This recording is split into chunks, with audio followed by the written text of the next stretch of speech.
പ്രണയവർണ്ണം. രചന Shihab. Bus സ്റ്റോപ്പിൽ അവൾ ഇറങ്ങിയതും അയാൾ അവളുടെ ബാഗ് തട്ടിപ്പറിച്ച് ഓടിയത് ഒരുമിച്ചായിരുന്നു. അവൾക്ക് കൂടെ ഓടാൻ കഴിയാത്ത അവസ്ഥയും. നല്ല മഴയായതുകൊണ്ട് ബസ്സിലുള്ളവർ കാര്യമൊന്നും അറിഞ്ഞില്ല. അവൾക്ക് വല്ലാത്ത പേടിയും സങ്കടവും ഒരുമിച്ച് വന്നു. അവൾ അടുത്തുള്ള ബസ് സ്റ്റാൻഡിലേക്ക് മെല്ലെ നടന്നു. ബസ് സ്റ്റാൻഡിൽ നിർത്തി ആളിറക്കുന്ന പരിപാടി അവർക്ക് പണ്ടേ ഇല്ല. പിന്നെ എന്തിനാ ഗ്രാമത്തിൽ ഇങ്ങനൊരു ബസ് സ്റ്റാൻഡ്? അവൾക്ക് വല്ലാത്ത ദേഷ്യം വന്നു. ഇനി എന്തു ചെയ്യും? മഴ തിമിർത്ത് പെയ്യുന്നുണ്ട്, പോരാത്തതിന് കാറ്റും. ചില സമയത്ത് ചെറിയ ഇടിയും. എല്ലാം കൊണ്ട് അവൾക്കൊരു നശിച്ച ദിവസമായിരുന്നു. കടകൾക്ക് ഇന്ന് അവധിയായിരിക്കുന്ന ഇന്നലെ ആരോ പറയുന്നവൾ കേട്ടിരുന്നു. അത് കാരണം ബസ് സ്റ്റാൻഡ് തീർത്തും വിജനമാണ്. ദൈവമേ, എന്തൊരു പരീക്ഷണ ഇത്! എല്ലാം പോരാത്തതിന് അവൾക്ക് പീരിയഡ്സിൻ്റെ 2ാം ദിവസം ആയതുകൊണ്ട് തന്നെ വല്ലാത്ത ക്ഷീണവും വയറുവേദനയും ഉണ്ട്. സ്റ്റാൻഡിൽ വന്നിട്ട് ബാത്റൂമിൽ പോയി പാഡ് മാറ്റിവെക്കാമെന്ന് കരുതിയതാണ്. ബാഗിലായിരുന്നു എല്ലാം, മൊബൈൽ ഫോണും പൈസയും എല്ലാം.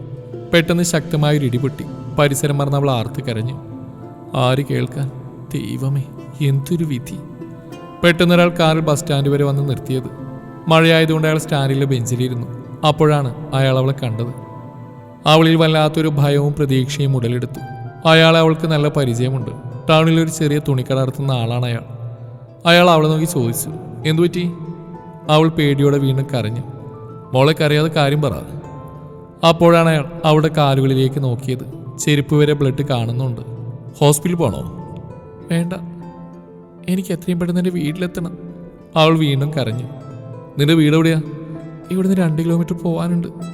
ഞാൻ എൻ്റെ വീട്ടിൽ പോകുന്ന വഴിയാ. ഇവിടെ അടുത്ത് തന്നെ എൻ്റെ വീട്. വല്ലാത്ത മഴയായതുകൊണ്ട് ഒരു ചായ കുടിക്കാൻ കയറിയതാ അവിടെ. അപ്പോഴാ കട തുറക്കാത്ത ഓർമ്മയൊന്ന്. നിന്റെ ഡ്രസ്സൊക്കെ നനഞ്ഞിട്ടുണ്ടല്ലോ. എൻ്റെ വീട്ടിൽ പോയി ഡ്രസ്സൊക്കെ മാറിയിട്ട് നിന്റെ വീട്ടിൽ പോവാം. അവൾ തെല്ലൊരു സംശയത്തോടെ അയാളെ നോക്കി. പേടിക്കണ്ട മോളെ, എൻ്റെ അമ്മയുണ്ട് എൻ്റെ വീട്ടിൽ. അമ്മ എന്ന് പറഞ്ഞപ്പോൾ അവൾക്കൊരു ആശ്വാസമായിരുന്നു. താനെങ്ങനെ ഇവിടെ വന്നു? കാർ ഓടിക്കുന്നിടെ അയാൾ ചോദിച്ചു. അവൾ നടന്ന കാര്യങ്ങളൊക്കെ വിവരിച്ചു. അയാൾ തൻ്റെ കാർ സ്പീഡിൽ തന്നെ ഓടിച്ചു. ഒരു വലിയ വീടിന് മുമ്പിൽ കാറ് നിന്നു. അയാൾ അകത്തേക്ക് നീട്ടി വിളിച്ചു, അമ്മേ. കുറച്ച് കഴിഞ്ഞപ്പോൾ അയാളുടെ അമ്മ വാതിൽ തുറന്ന് വന്നു. ആ, മോൻ വന്നോ?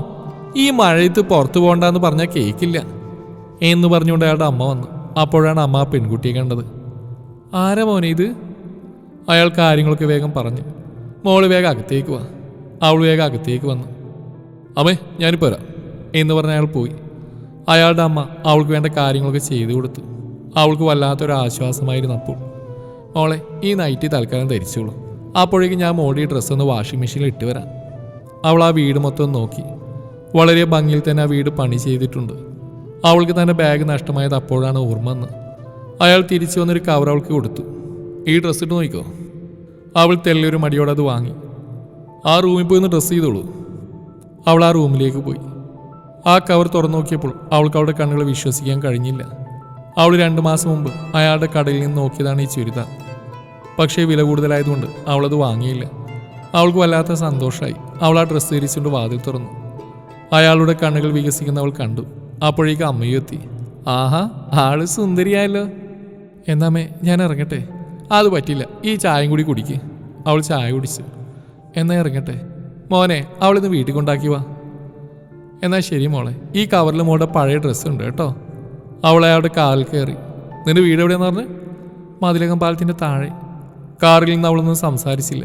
വീടിൻ്റെ അടുത്തെത്താൻ സമയത്ത് അയാൾ കാർ നിർത്തി അവളോട് ഇറങ്ങാൻ പറഞ്ഞു. അവൾ ഇറങ്ങി. അയാൾ മറ്റേ ഡോർ തുറന്നു. പുറത്തു വന്നപ്പോൾ അവളുടെ ബാഗ് അയാളുടെ കയ്യിലുണ്ടായിരുന്നു. അയ്യോ, ഈ ബാഗ് എങ്ങനെ കിട്ടി? ആദ്യം എല്ലാത്തിലും ഉണ്ടോ നോക്ക്. എല്ലാം ഉണ്ട്. കള്ളൻ്റെ റോൾ നന്നായിട്ട് അഭിനയിച്ച അയാളുടെ വിജയഭാവം അയാളുടെ കണ്ണുകളിൽ നിന്ന് അവൾക്ക് വായിക്കാൻ കഴിഞ്ഞത്. കള്ളനായപ്പോൾ അയാൾ ധരിച്ചു വന്ന കുപ്പായം ആ കാറിനുള്ളിൽ കണ്ടപ്പോഴാണ്. സോറി മോളെ, മോളെന്ന് കടയിൽ വന്ന മുതൽ ഞാൻ എൻ്റെ ഹൃദയത്തിൽ കൊണ്ടുവരുന്നതാണ് നിന്നോടുള്ള എൻ്റെ പ്രണയം. അത് ഞാൻ ധരിച്ച ഈ ചുരിദാർ നിങ്ങൾ കൊണ്ടുവന്ന് തന്നപ്പോൾ തന്നെ എനിക്ക് മനസ്സിലായി. ഇഷ്ടമായോ? 1000 തവണ ഇഷ്ടമാണ് നിങ്ങളോട്, പക്ഷെ പറയാൻ അവസരം കിട്ടിയില്ലെന്ന് മാത്രം. അതും പറഞ്ഞ് അവൾ വീട് ലക്ഷ്യമാക്കി നടന്നു. അപ്പോഴും അയാൾ അവളെ നോക്കി നിൽക്കുകയായിരുന്നു. അതെ, ചില പ്രണയങ്ങൾ പൂവിടുന്ന 2 ഹൃദയങ്ങളിൽ ഒരുമിച്ചുമായിരിക്കും. പക്ഷേ പറയാതെ പൊലിയുന്ന പല പ്രണയങ്ങളും ഇന്ന് മൂകസാക്ഷിയാണ്.